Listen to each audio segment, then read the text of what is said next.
Well, hello everyone. We're going to be talking about fluid balance. Today, we're going to talk about fluid balance, talk about how fluid functions in our body, why we need it, why we need to have not too much but not too little, and all those things that would entail.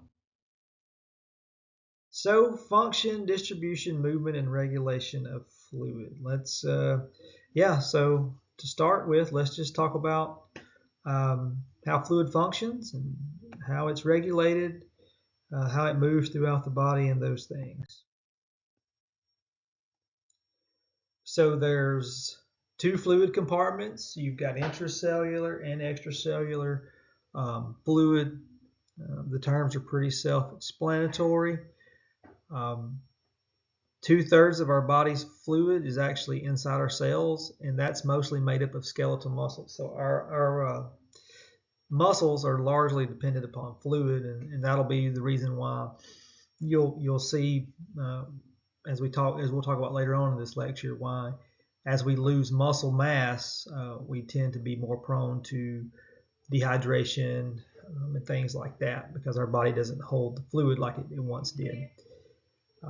Then you have your extracellular space, and that's fluid that doesn't really it's either inside or it's either like it surrounds the cells, or it's in the vascular space, um, and we'll talk about that in just on our next slide, I think, or next couple slides. So fluids functions, it does all the things listed here. It maintains our blood volume. We've got to have enough volume in our blood to perfuse our organs. It regulates our body's temperature. It's how different things transport throughout our body. And pretty much everything that functions in our body, every organ, every system is dependent upon fluid. So this right here, you got intravascular space, so that's fluid inside the vessels. Interstitial fluid that surrounds the cells, and then the transcellular fluid, that's your fluid that's it's in random place, or it's in various places, like your pleural fluid, that's the fluid around your lungs, your sweat, um, pericardial fluid, that's the fluid around your heart. That's called transcellular fluid. Now let's look at this diagram right here. This is just a picture of what I just explained. So your blood, that's also known as plasma, or the fluid that's inside our vessels, that's plasma. And then there's a vascular wall, there's a semipermeable membrane that separates it from the interstitial fluid, which is all the fluid in between our cells. And then you have this bigger portion here, and that's your intracellular fluid. That's all the fluid that's inside our cells.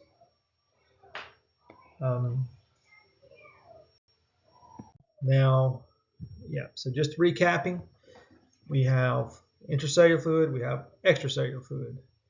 We have a lot more fluid in the intracellular fluid than we do extracellular fluid. Some of the functions we have here, and then intracellular fluid, just a note about the intracellular space in general is you see these electrolytes, potassium, magnesium, and phosphate. You will definitely need to know they are intracellular, and then as you see an extracellular, sodium chloride and bicarbonate are extracellular. You'll need to know that. We'll talk about that a little further when we get to the electrolyte portion of the lecture, but for now we'll move on. So how do these fluids move?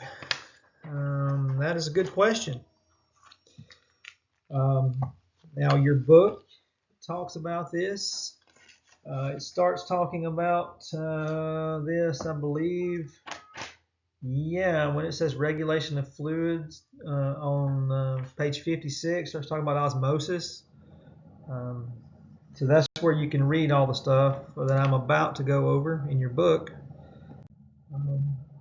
So, fluid moves between the intracellular and extracellular compartments via active and passive transport. We're going to talk about all those different methods of transport in just a little bit. But know that the goal of all the fluid movement is to maintain equilibrium. We want to keep the right amount of fluids in the places that they need to be. When we don't have fluid in the vascular space or in the cells, we have something called third spacing, and third spacing is where we're retaining fluid in places that it doesn't need to be. So osmosis is the first one we're looking at here.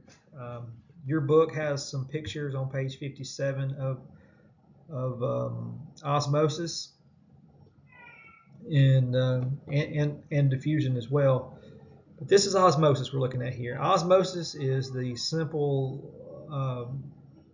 is a term for how fluid moves from an area of higher concentration of it's actually a lower concentration of the stuff in it, the solvent, the particles that are in the water.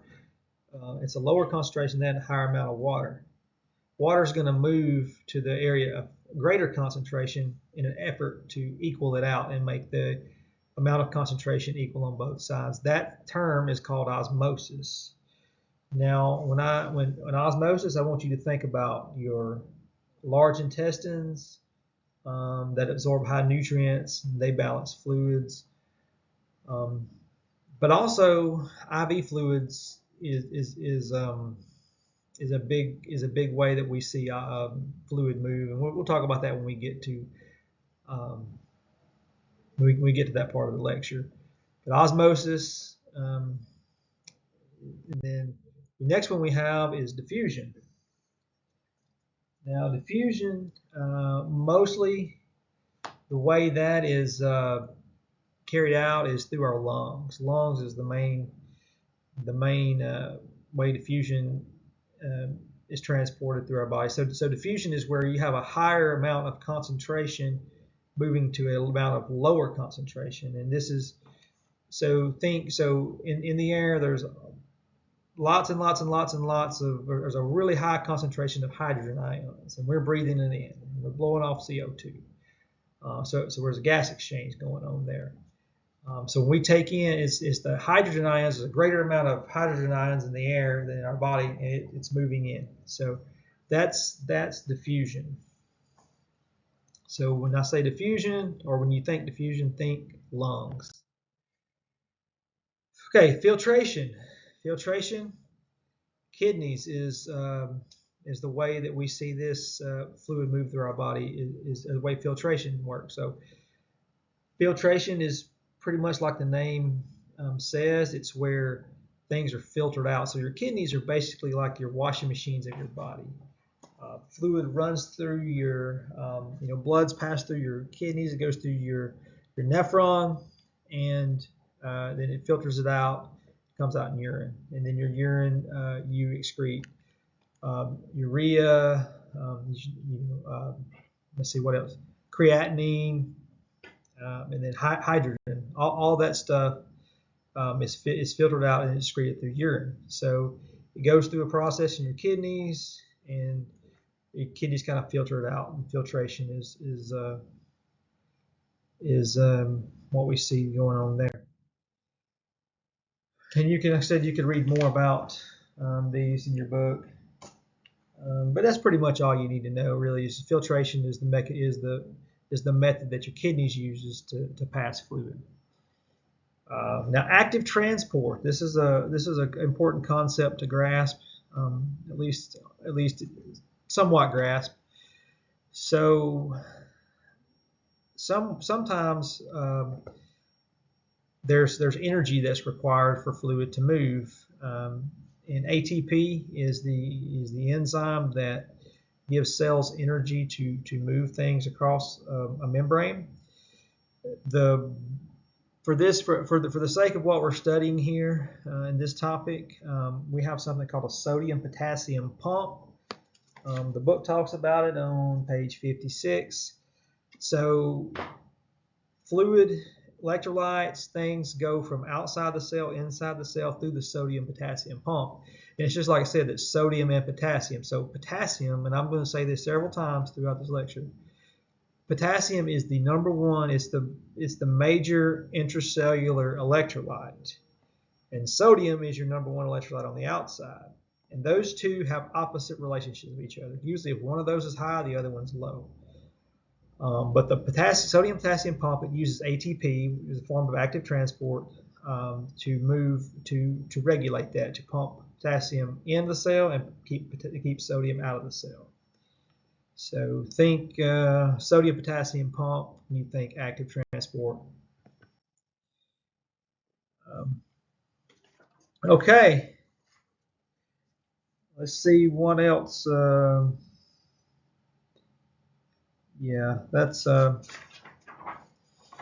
So let's test our knowledge here. The passive process by which molecules of a solute move through a cell membrane from an area of higher concentration to an area of lower concentration is called which of the following?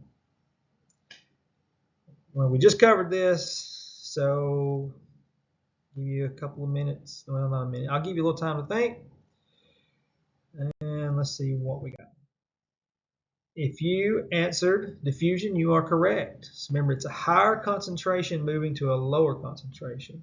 I get these. I can easily misread these questions and get diffusion and osmosis mixed up. But remember how they differ is osmosis is there's a higher amount of fluid and a lower amount of like solvent that's in it. Whereas so it's a lower concentration moving to a higher concentration. Lower amount. So the water in the lower concentration moving to higher concentration. Diffusion, you got a higher concentration moving of stuff of the solvent or whatever it is moving to the lower concentration. I may have been confusing when I explained that, but it's a simple concept, but easy to get mixed up. But you can kind of read it's only like a paragraph or so about the two in your book, so kind of grasp those, but. All right, so homeostasis is the term that we use to talk about maintaining a proper balance in our body. Our kidneys, our lungs, our endocrine glands, they all kind of help us maintain homeostasis. So let's look at that for a minute. Kidneys. Okay, so as you can see, the nephron is what's the functional unit of the kidney. It filters blood and removes metabolic waste. There's 1 million nephrons in each kidney, and you can see how much how much there's like 1,200 milliliters of blood pass through our blood, or it's 21% of our cardiac output, so quite a bit. Now, for the sake of monitoring fluid, the number one thing we want to keep in mind, and as far as kidneys, what I want you guys to know is know about the labs, the lab work that we look at to monitor our kidneys, and that's our BUN and our creatinine. So I may have mentioned this earlier, but there's three things that our kidneys filtrate. It's hydrogen, urea, and creatinine. Now, creatinine is just it's a substance that it filters through, and your book mentions the appropriate levels of creatinine and the BUN, and the BUN just it measures the amount of urea that we are retaining or we are holding on to. But the thing to keep in mind, like the takeaway from this is, when these levels are high, it means we have a kidney issue. If we have a kidney issue, we oftentimes have a fluid issue. But if you have a creatinine that's elevated, that typically means that we have chronic kidney problems. Whereas if it's just the BUN that's high, it may just mean that the patient's dehydrated. But that's how fluid kind of moves through our body, through our kidneys, and that's, as a nurse, you need to know those labs, BUN and creatinine. So I encourage you to write BUN and creatinine down beside kidneys as labs to monitor, learn the values, and what's high and what's low there. Okay, so this is just a picture of our kidneys, or the nephron. So the parts you have right here, this is the Bowman's capsule. These little blood vessels inside are called your glomeruli, and that's sort of that's what the inside of the kidney looks like. Now, I like to think of them as the washing machine of the body. It's where they're passed through there. It filters it through, keeps us clean, it helps us release the waste. So kidneys serve a huge role in maintaining a proper fluid balance. They play a huge role in electrolyte imbalances, as we'll find out later. Lungs. So our lungs, we actually do lose fluid through our lungs through exhalation, through coughing, mechanical ventilation, acid-base imbalances.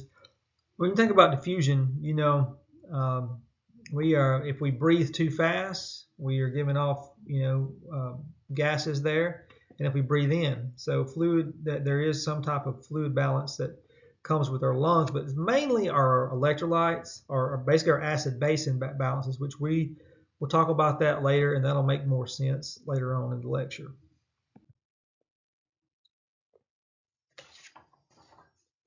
Endocrine glands. Okay, so in the back of our head, we have something called a pituitary gland, and it secretes something called antidiuretic hormone.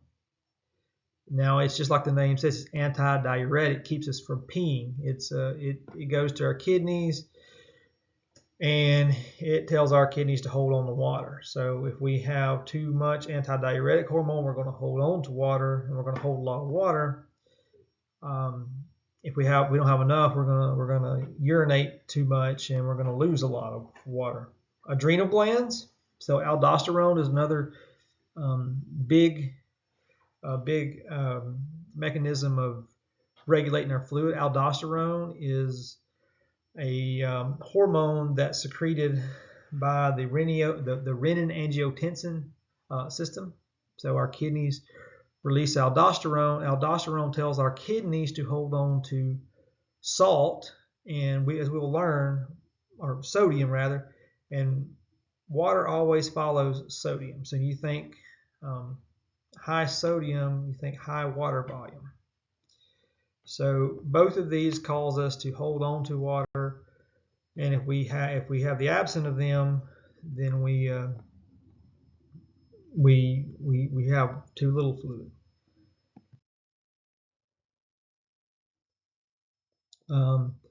So baroreceptors, natriuretic peptides, AMP, BMP. These, so basically what you need to know about these is when your heart, in the chambers of your heart, these is what detects the amount of fluid in a heart that's circulating through a heart, and it releases these peptides that cause us to release fluid. Okay. So gender, body fat, and age, they all have a factor, they all play a factor in regulating our fluid. Men typically hold on to fluid more than women, and best I understand is because of the muscle mass, that men typically have more muscle mass.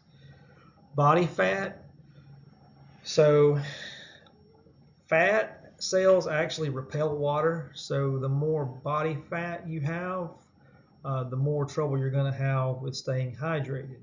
So you can have two people that both weigh 200 pounds, say, and one is like 6% body fat and one's like 30% body fat. Well, the one that has 30% body fat is going to be more at risk for losing fluid. Now, I want you to keep this in mind, especially when you're taking tests. Think about the elderly that maybe have not so great muscle mass, makes them more. It's one of the reasons why they might be at a disadvantage when it comes to being more at risk for fluid deficiencies.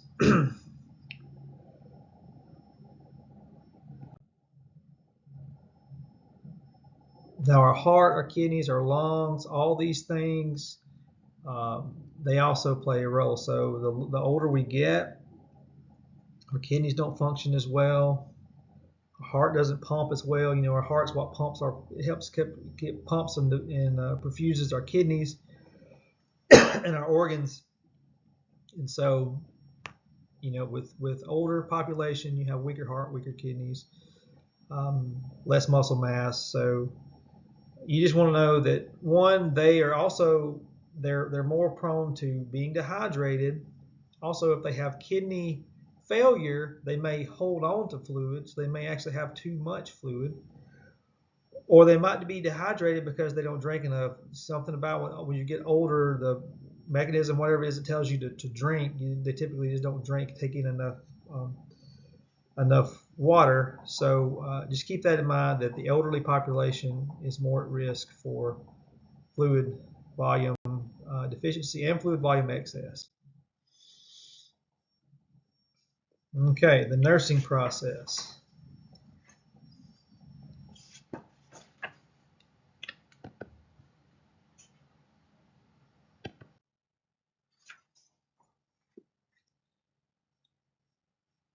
Okay, so when we're assessing our patient, we want to take in data. We want to take in lots, you know, past medical history, such as are they a man, are they a woman, what's their age, all those things matter demographically.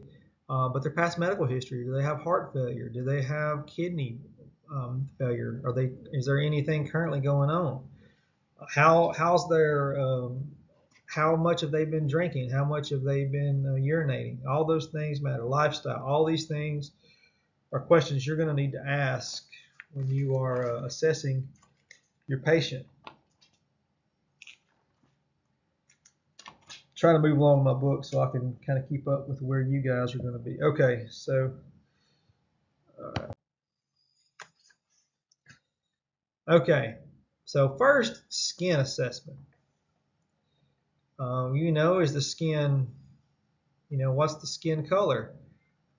Is it moist? Is it you know, what's the turgor? You remember, like, lower, you know, the skin turgor of a person, is it tight or is it loose?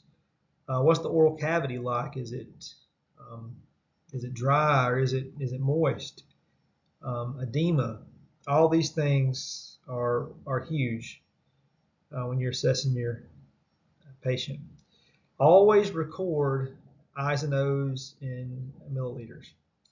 And daily weights. They are just a test taking tip here. If you ever get a question that asks you what's the best way to monitor your fluid status, and daily weight is an option, that's probably going to be the answer. The NCLEX and all these nursing testing companies and stuff, they really harp on daily weights as being the number one measurement of fluid status in a patient. And you know, you want to weigh them at the same time every day, wearing the same amount of clothes, you know, routine there.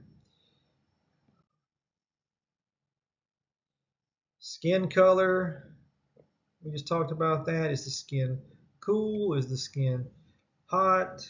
You know what? You know, just remember all the signs of what a dehydrated patient looks like, or what a patient with fluid volume overload looks like. Did they have edema? We're going to talk about that when we get to that in just a minute. But skin is important to assess.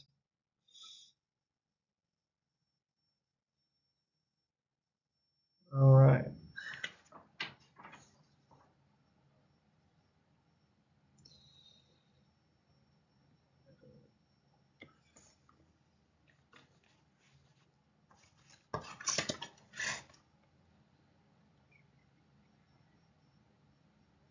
So in this we have a patient that weighed 187 pounds, and the next day they weigh 190 liters of fluid. What do you think? So anyway, they gain 4 pounds in like a day. So what does that typically indicate?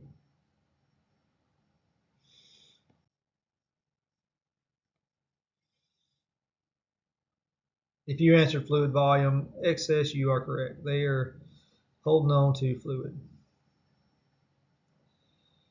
So when you're doing your assessment, water, coffee, tea, soda, alcohol, all these things have to be reported in mLs. Anything that turns to a liquid.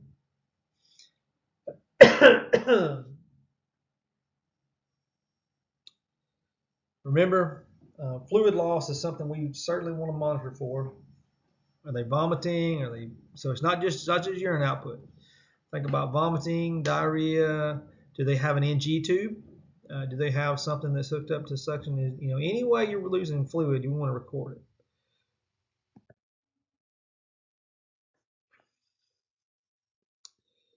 Here's a kind of a chart label of what you would chart your eyes and nose on. Okay, look at this scenario here. The nurse has been monitoring the catheter, how much it's putting out. And what do we think about that? Do we think his urine output is too little or too much?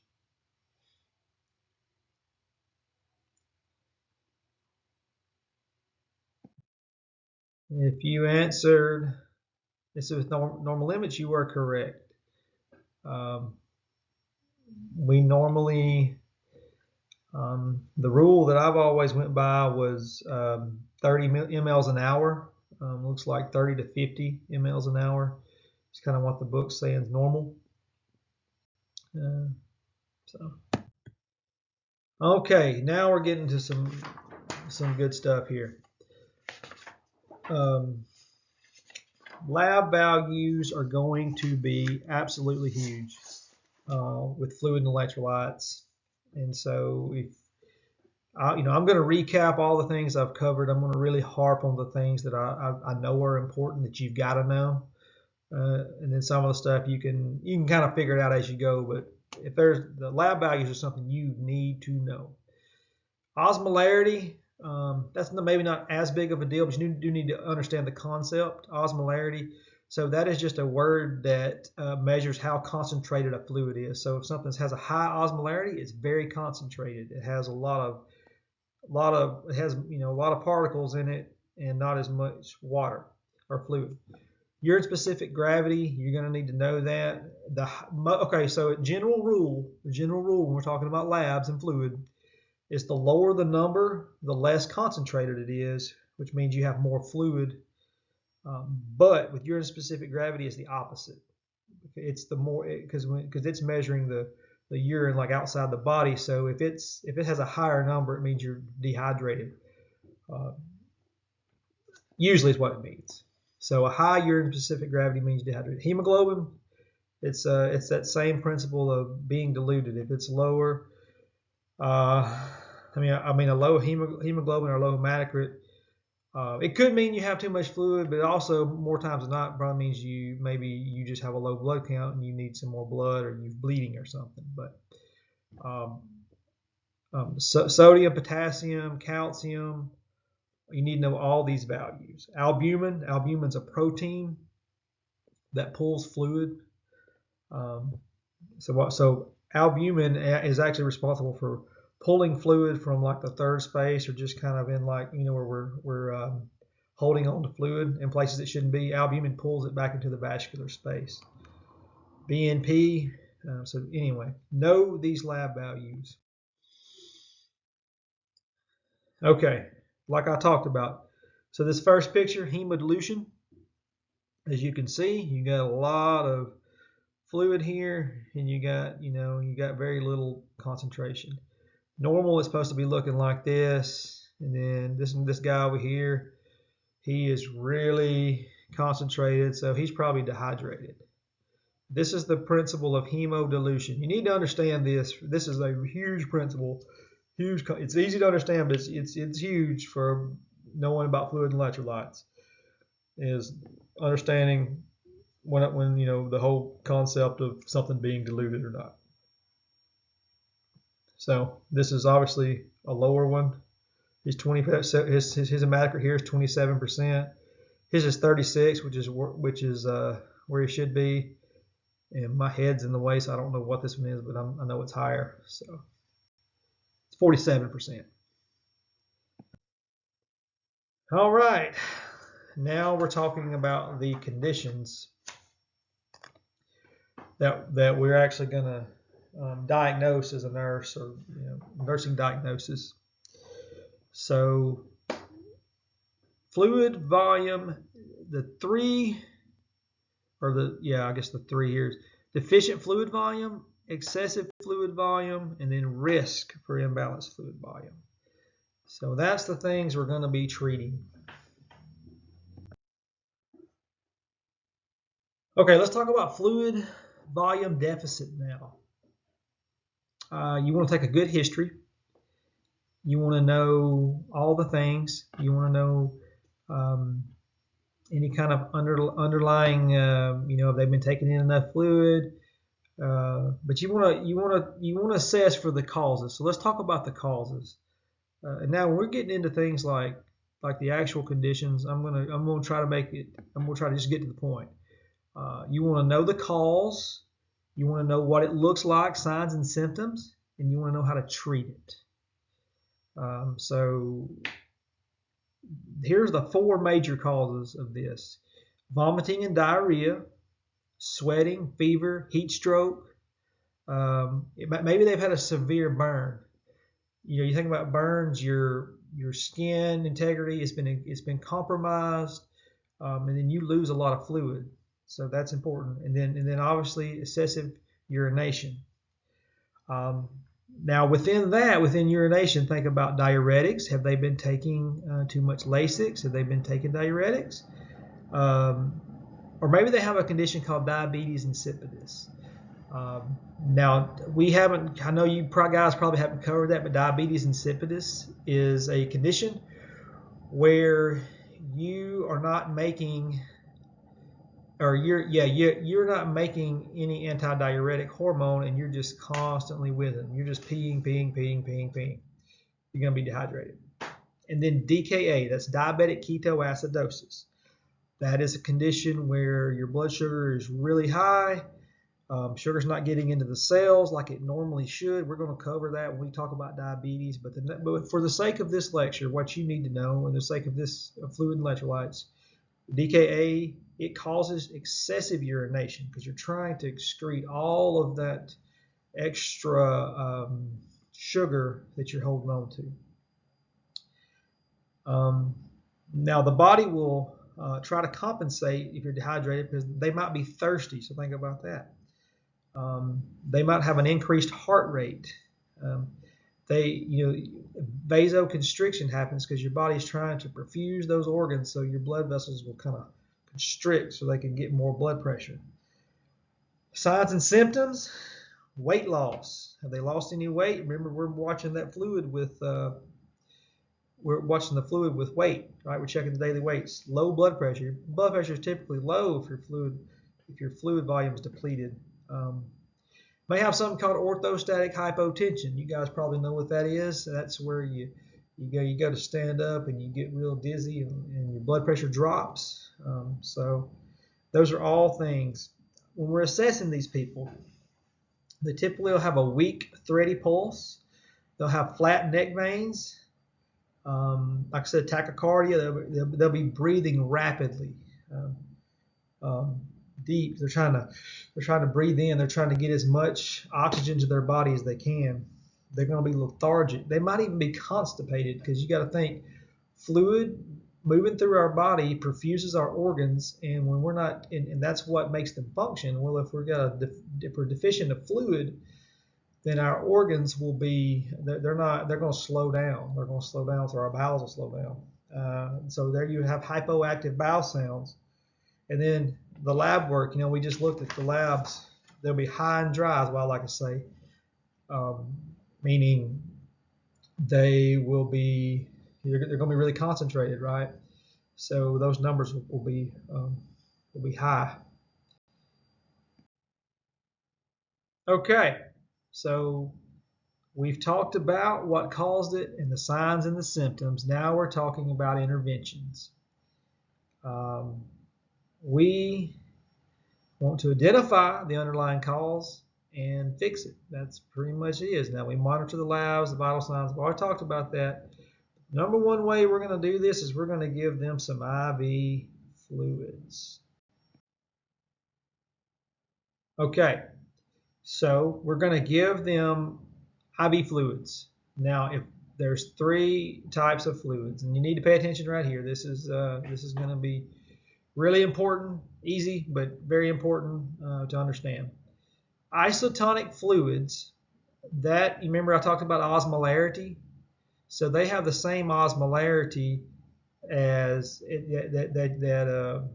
that your blood does. So they don't, meaning it's just as concentrated. Hypotonic, it's lower, and hypertonic, it's higher.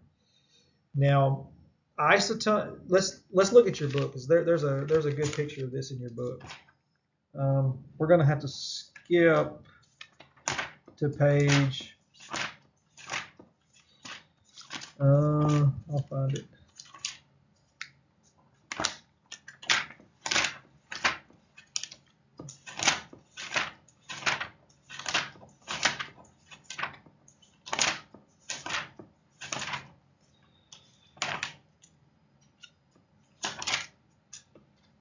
No, I thought there was a picture. I know there is one somewhere. Anyway, I don't see one. There probably is. So isotonic fluids, like I said, they don't cause any shift in any fluid. That's just straight up replacing the fluid. So that's your number one go-to fluid for replacing fluids. If you're fluid volume deficit, you want to go with that one. Okay. And that's the number one you see is normal saline, 0.9% sodium chloride. Lactated ringers also, that's normal saline, or that's isotonic. And dextrose 5% in water. That one's isotonic. However, and you don't really, I don't think this is something you absolutely have to know for this test or anything, but it's just a good fact to know is dextrose is actually one of those weird ones where it's isotonic, but once it enters the body, it becomes hypotonic because it's got dextrose, that sugar. They break down, and so you actually become more diluted. But if you could just remember normal saline and lactated ringers, or they are isotonic, they just replace volume, you should be good there.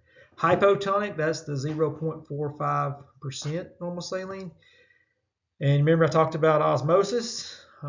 So this is a lower concentrated fluid, so it's going to cause fluid to shift inside the cells.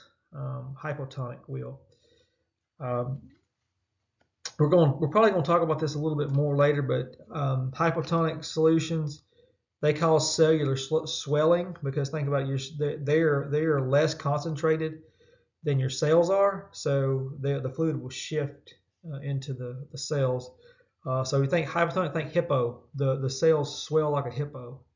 Hypertonic, it's a more concentrated fluid than your cells are, so it'll cause cellular shrinking. So you think someone's hyper, they're probably skinny, they're running around, so the cells will shrink.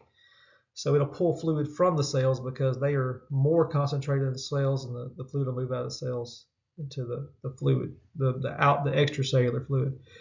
But do look at these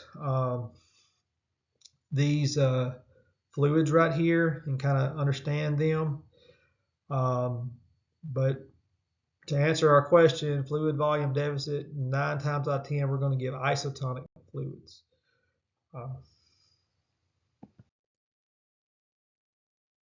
Okay, you should get this question right.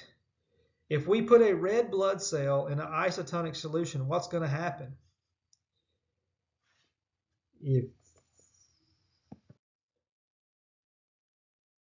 If you answered that it'll remain the same or it'll remain constant, you were correct.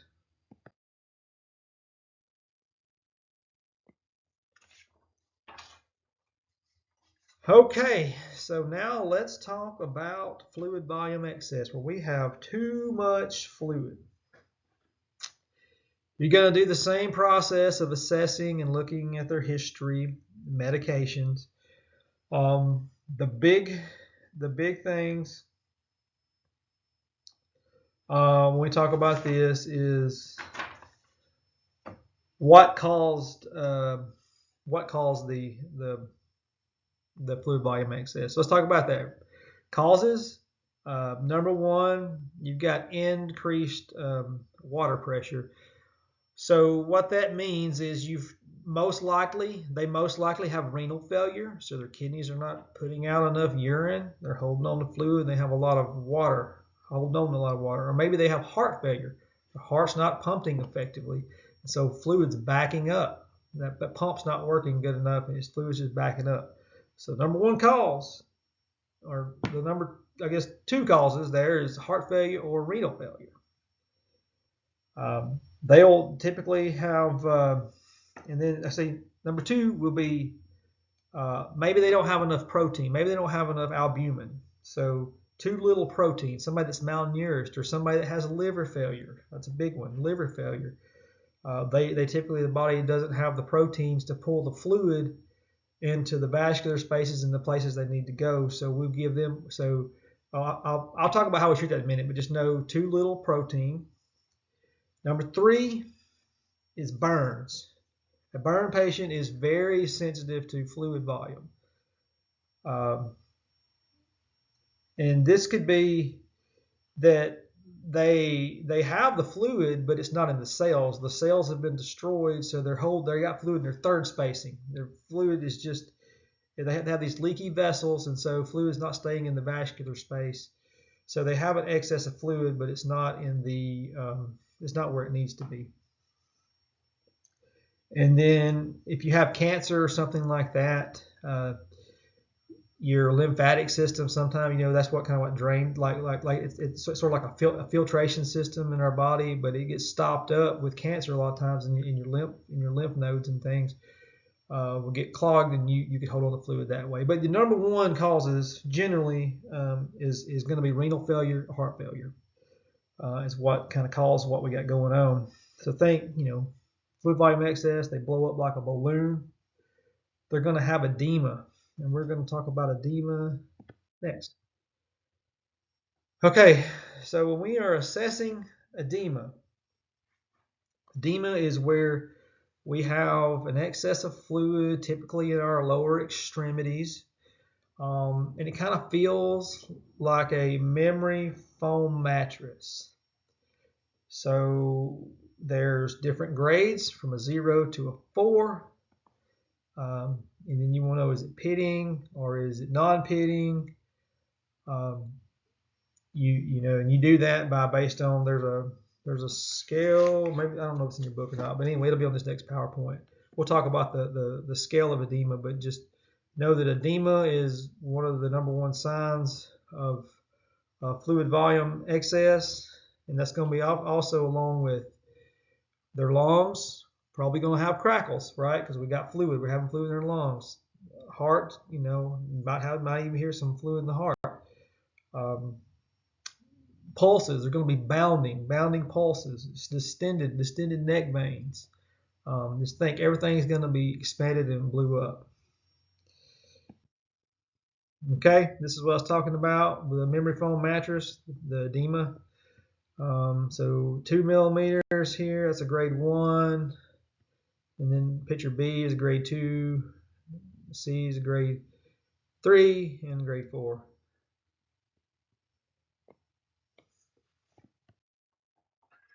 You've heard me use the term third spacing quite a few times. And that's, like I've said, this patient right here, you said they got ascites, their abdomen is distended. That's a good picture of somebody that's third spacing. They have ascites there. It's a fluid that's just in this third space, not in the veins. It's not in the cells. It's just sort of there. And we want to, like I said, I just mentioned, you listen to their lungs, you listen to their heart. Check their lab values. Check their protein level. Protein level is a big deal. Low protein typically means your third spacing. Lab values, remember, with fluid volume excess, they will have low liquidy labs. Remember that picture of hemodilution that I showed you? They'll have more fluid and less electrolytes, so we'll be diluted there. So how are we going to treat fluid volume excess?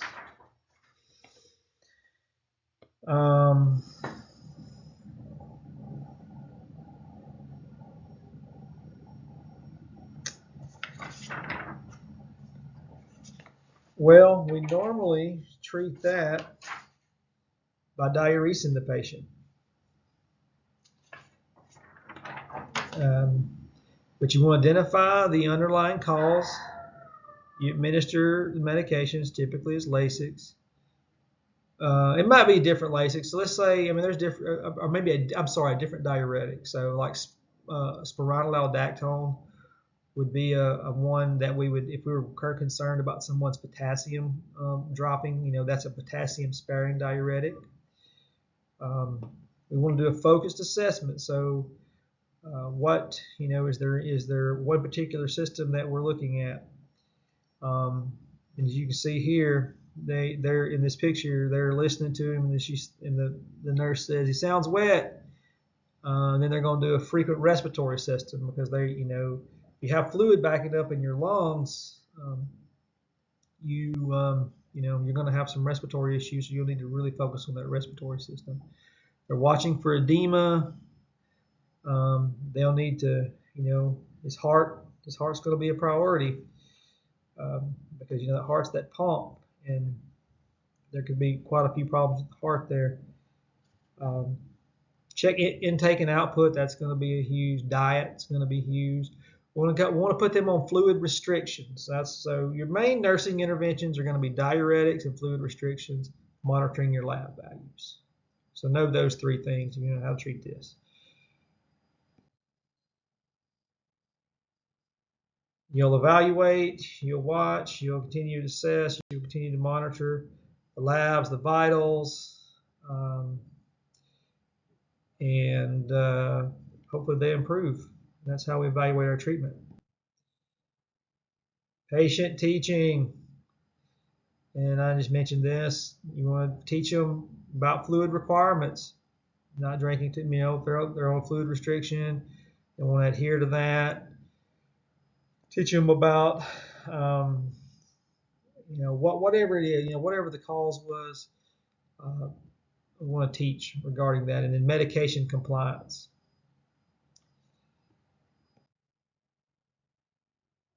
Okay, which body fluid lies in the space between the body cells?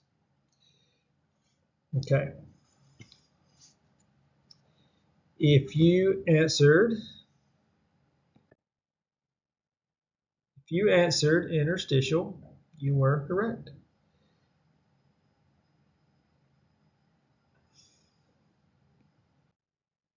Okay, we're going to talk about acid-base imbalances.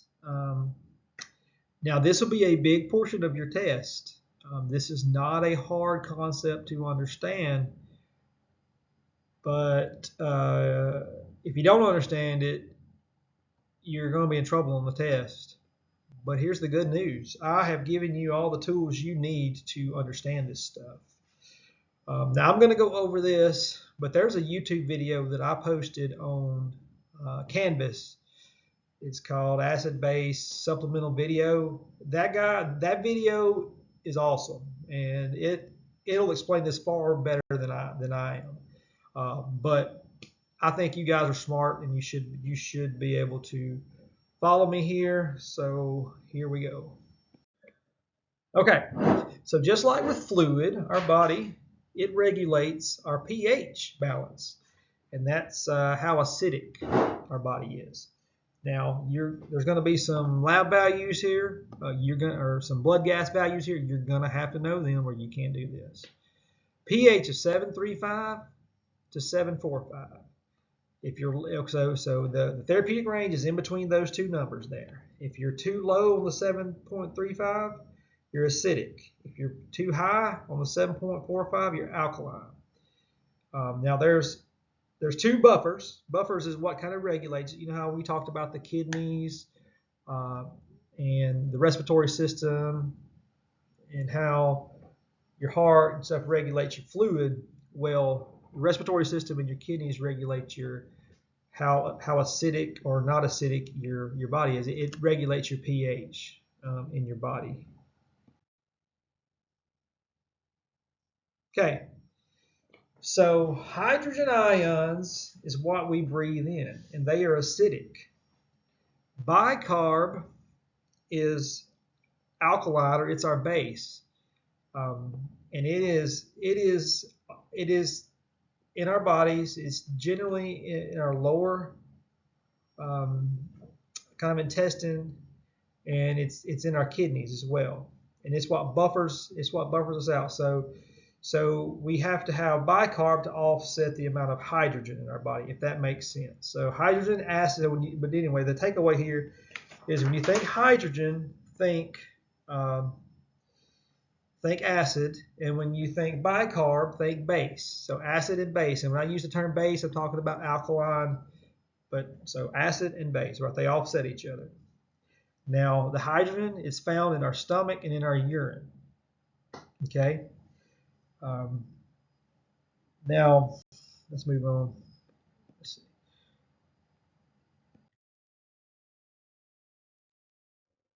Okay.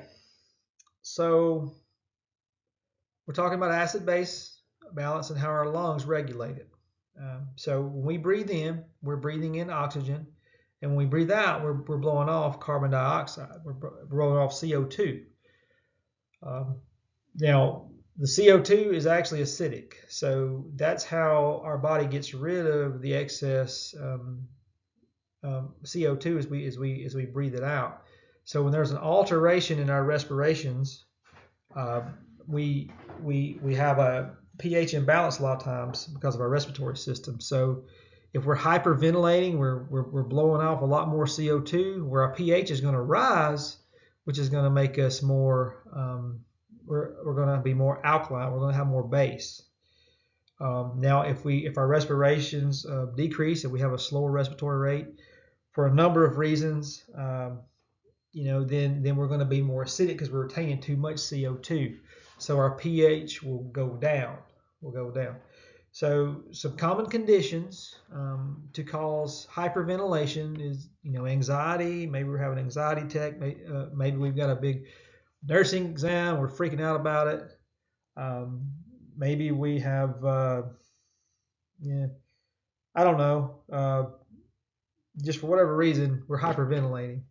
Now, there's a number of reasons that I can think of that would cause us to hypoventilate. We were breathing too slow, and that could be that, too much alcohol, opioids, too many, we've had too many pain pills, benzodiazepines, head trauma, post-operative, after we've had a bunch of anesthesia, that can all slow your respiratory rate. So anything you think of that would slow your respiratory rate down is going to make you at risk for your pH to drop, which would make you acidic, and that's a condition called respiratory acidosis related to it. So think slow breathing, low pH, you're acidic. Fast breathing, high pH, and you would be you have too much base. You'd be in what we call respiratory alkalosis. Now, another way that we regulate the acid-base imbalances are with our kidneys. So hydrogen ions and bicarb is regulated by our kidneys. Our kidneys selectively choose to excrete either bicarb or hydrogen, and so they can compensate. Let's say that we have been hyperventilating and we have blew off way too much CO2, and so our pH is right. Well, our kidneys may kind of shut down, and we may conserve and hold on to all those hydrogen ions that it would release to kind of balance it out. So our kidneys compensate it, so we can we can, just like we can lose CO2 through our respiratory system, we can also through our kidneys, we can they're used to balance. So some kind of alteration in our kidneys can affect the imbalances there.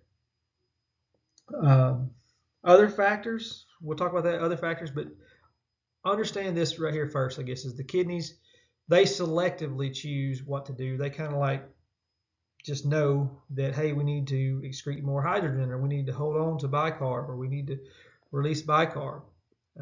So they're like I said, it says the slower to respond. So the first is they're generally reactive to whatever the lungs are doing. So if there's something going on with the lungs, the kidneys, they come into play and they try to balance it out. But they're the second line of defense. Okay, so this is just a blank slide that says factors affecting acid-base imbalance. So here's some other things that could affect it. If you're vomiting, there's a lot of acid that's held on to in our stomach.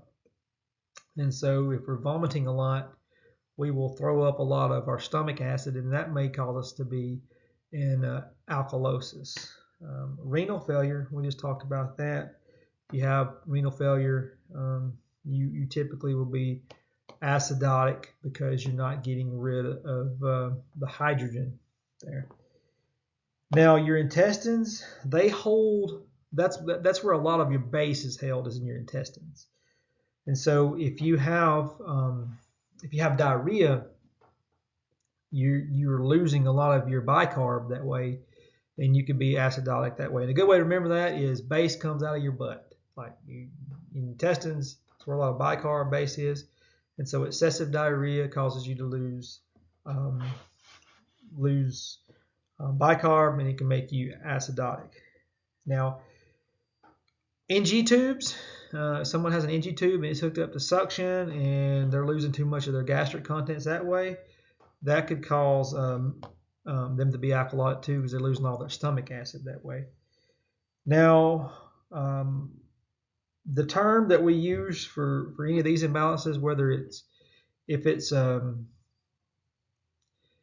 a acid-base imbalance that's not lung related, it's called metabolic acidosis or metabolic alkalosis, depending on however the imbalance was caused. Okay, so which of the following is the principal site for regulation of fluid and electrolyte balance? This is the principal site. So which is our number one system here? Think about it.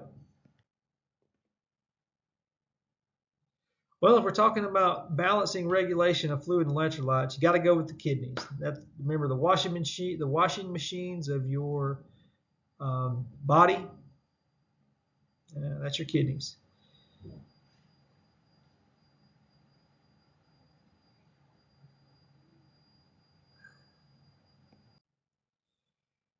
Okay, so you have to know these values. You got to know them. No way to do these without knowing these values.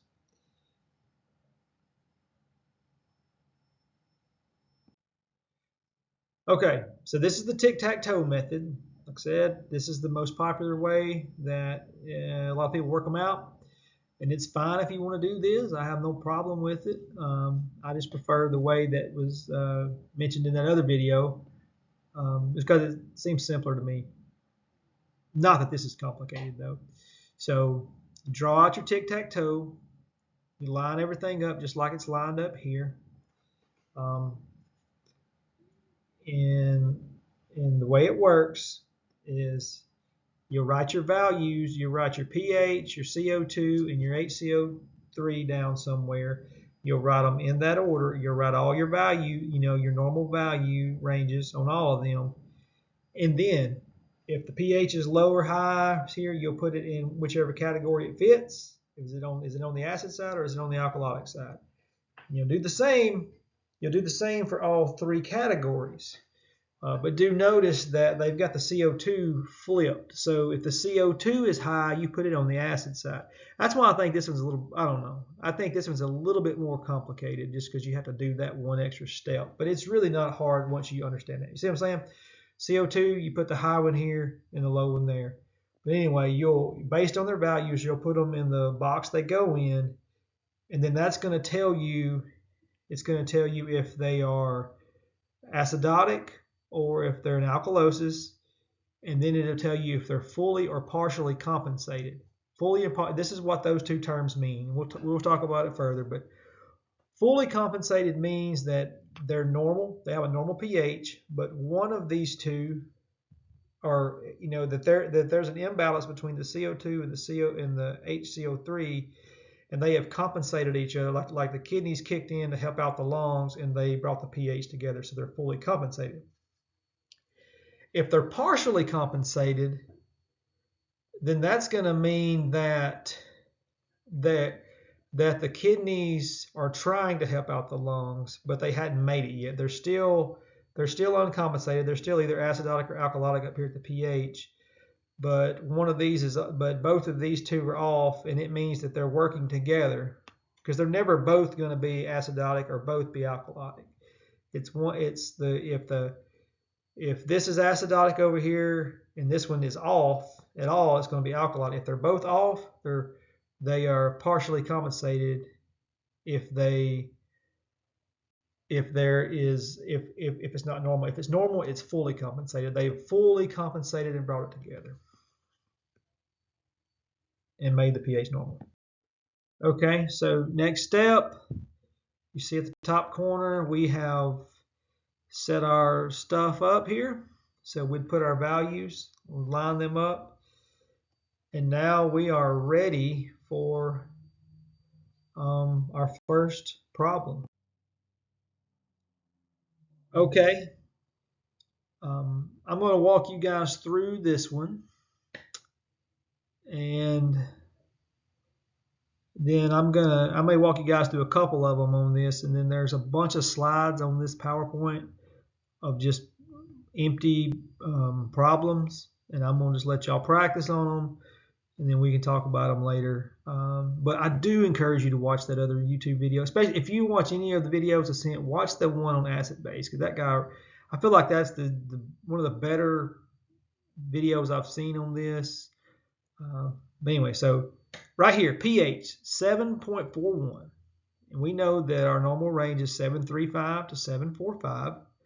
So that's normal. So that would go here in the normal section.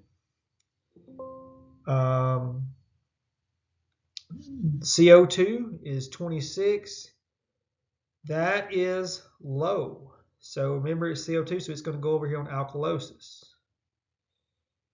And then I am so sorry. No, I'm right. Never mind.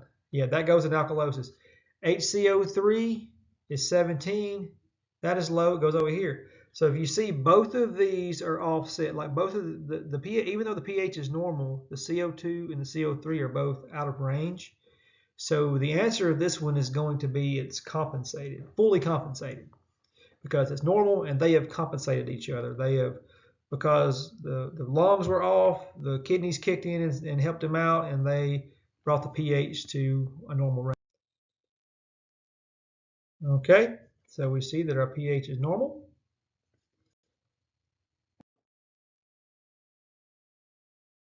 Spoiler alert, I've already kind of given this away, but the CO2, as you can see, it's on the alkalotic side, because remember, with this method you have to do the CO2 backwards. And I think that's just confusing, but so the CO2 was it was 26, and we know the normal range is 35 to 45, but in this section you had to put the CO2 on this side for being low. So so the respiratory is alkalotic,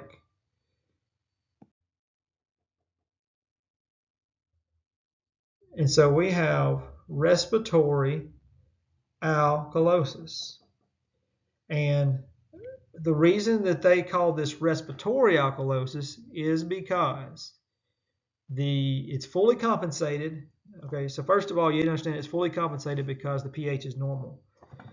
But the reason they call it respiratory alkalosis is because if you see that pH is normal, but it's closer to what the respiratory system is doing. You see the respiratory system is in the alkalotic side, so it was 7.41.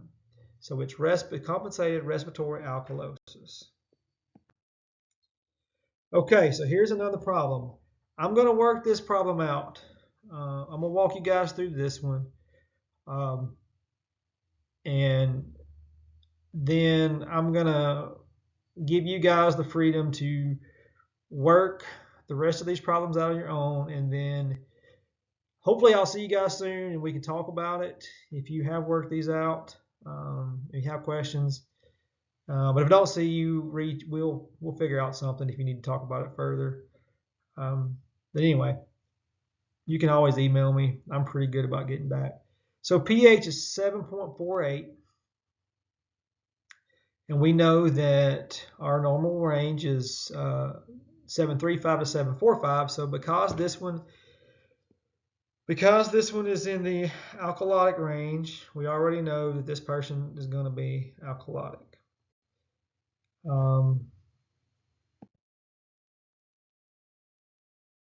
So there you go. We're in alkalosis.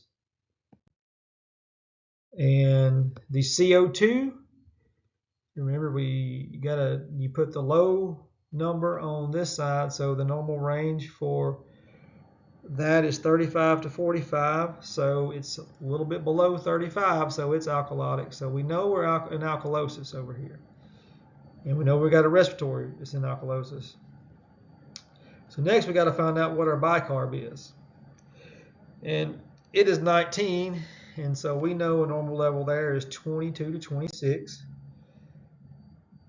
which means that we are over here. So this is what I'm saying. Now we're partially compensated. We are compensating because if you see both of these are off, so respiratory is over here, kidneys is like, hey, I'm going to help out. I'm going to come over here like they're pulling a rope. They're pulling like they're playing tug of war. And so it's trying to pull it back to get it back normal here. So you are partially compensated because you can't be fully because your pH is still off. I'll tell you what, I'll do one more. Okay. So pH 7.39. We know that's normal. So we're going to put our X right here in the middle. So we know we're normal. Now CO2 is 48. Those numbers there were 35 to 45. So remember we flipped them. So that one's on the high side. So this goes here and it's going to go on the acid side.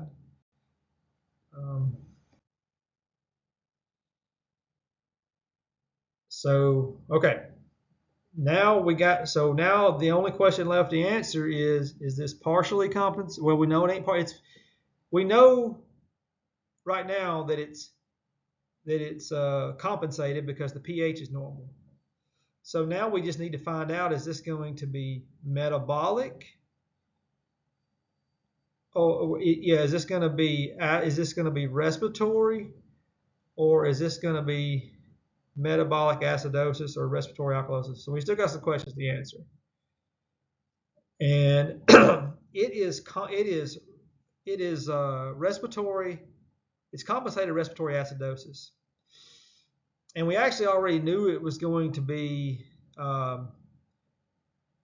that because of where it was, because it was 7.39. So we know that is below 40. So it's going to be on the side where the respiratory system was. And we already knew the respiratory system was here in the acidotic range. And the bicarb, and we knew it was compensated because right here. So I hope that makes sense. It's fully compensated because the pH is normal, and the reason we went with respiratory, we had to pick a match for it, and it was whatever respiratory was going to be because it was closer to respiratory. I'm gonna just keep working these out until I feel like I explained it clearly. All right, 7.29. We know that that is acidotic. We know that's low. We know that's below 7.35.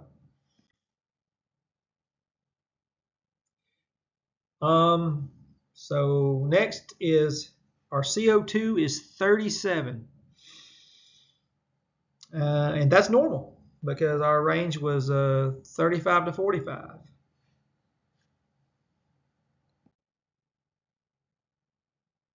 So yeah, we do know it's uncompensated because the pH is, we do know that the pH is off.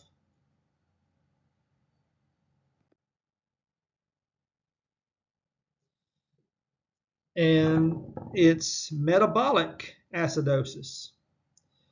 Now, what I just want to reiterate, what makes this uncompensated is because only one system is out of whack here. That means the lungs are not trying to help the kidneys out. That's the way I look at it. And the way the guy explains it in that video, which I think is pretty clever, is it's like a couple that's in couples counseling. It's like they're trying to work their problems out to bring the pH normal. Like the pH is the baby, and they're trying to work it out for the baby.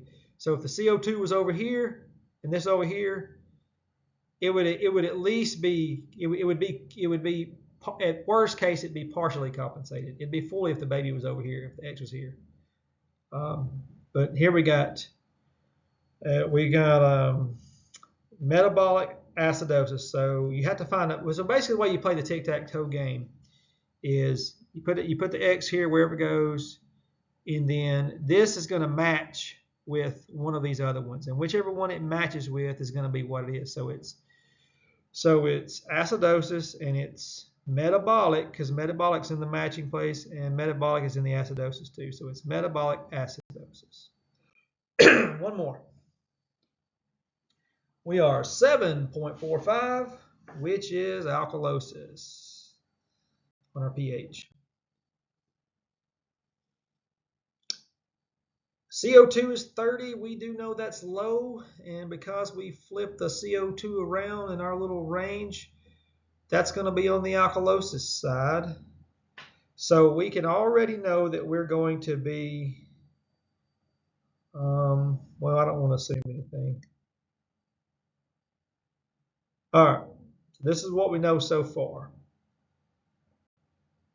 Now, our HCO2 is 19. That range was 22 to 26, if you remember. So it's out of whack too. So we're partially compensated. Remember, these two guys, daggone it. No. All right. All right, so these are just blank. So this is the part where I'm going to sign off, and the rest of these, you are welcome to work these out on your own. Work them out. Let's talk about them.